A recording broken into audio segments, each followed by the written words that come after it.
Social മീഡിയയിലെ താരമാണ് രേണുസുതി. പങ്കെടുക്കുന്ന പരിപാടികളിലെല്ലാം താരമായി തിളങ്ങാറുണ്ട്. അഭിമുഖങ്ങളിലൂടെ പറയുന്ന കാര്യങ്ങൾ മിക്കപ്പോഴും വിവാദമായി മാറുന്നുമുണ്ട്. ബിഗ് ബോസിൽ മത്സരിച്ചതോടെ ജീവിതം നന്നായി മാറിയെന്നും രേണു പറഞ്ഞിരിക്കുന്നു. ഇന്നിപ്പോൾ കൊച്ചുകുട്ടികൾ വരെ രേണു ചേച്ചി എന്ന് വിളിച്ച് അരികിലേക്ക് വന്ന് സംസാരിക്കാറുണ്ട്. വീടിനെക്കുറിച്ചും വിവാഹത്തെക്കുറിച്ചുമൊക്കെയുള്ള ചോദ്യങ്ങൾ ഇപ്പോഴും ഉയരുന്നുണ്ട്. കിച്ചുവിന്റെ പേരിലുള്ള ആ വീട്ടിൽ വിവാഹശേഷം ഞാൻ താമസിക്കില്ല. ഭർത്താവിനെയും കൂട്ടി അങ്ങോട്ട് എന്തായാലും പോവില്ല എന്നും രേണു പറഞ്ഞിരുന്നു. എന്നെ സ്നേഹിക്കുന്ന ഒരാളായിരിക്കണം പാർട്ട്ണറായി വരേണ്ടത്. സ്നേഹിക്കാനുള്ള മനസ്സുണ്ടായിരിക്കണം. അങ്ങനെ ഓപ്പൺ ആവുന്ന ആളെ എനിക്ക് ഇഷ്ടമല്ല. കുറച്ച് ഇൻട്രോവേർട്ട് ആയിരിക്കുന്ന ആളെയാണ് എനിക്ക് താല്പര്യം. കുറച്ച് ഉൾവലിഞ്ഞ പ്രകൃതമായിരിക്കണം. ഈ വീഡിയോ കണ്ട് അങ്ങനെയുള്ള ആൾക്കാർ കമന്റ് ചെയ്യുകയാണെങ്കിൽ എന്ന ചോദ്യത്തിന് നമുക്ക് നോക്കാമെന്നായിരുന്നു മറുപടി. ഋതപ്പനെയും കിച്ചുവിനെയും അംഗീകരിക്കാനുള്ള മനസ്സ് വേണം. അത്യാവശ്യം സാമ്പത്തികം വേണം. എന്നെ ജോലിക്ക് വിടാതെ വീട്ടിലിരുത്തണം. എനിക്ക് കുറച്ച് വിശ്രമമൊക്കെ വേണം. ഇനി അഭിനയിക്കുന്നതൊക്കെ അദ്ദേഹം പറയുന്നത് പോലെ എന്നായിരുന്നു രേണുവിന്റെ മറുപടി.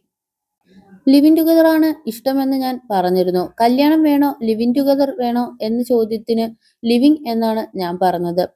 എന്റെ ഇഷ്ടം പറഞ്ഞെന്നേ ഉള്ളൂ. വിവാഹം തന്നെ ഞാൻ പ്രോത്സാഹിപ്പിക്കൂ. ഇപ്പോൾ വിവാഹം കഴിച്ചവർ തന്നെ എന്തൊക്കെ അനുഭവിക്കുന്നു. വിവാഹം തന്നെയാണ് ബെറ്റർ.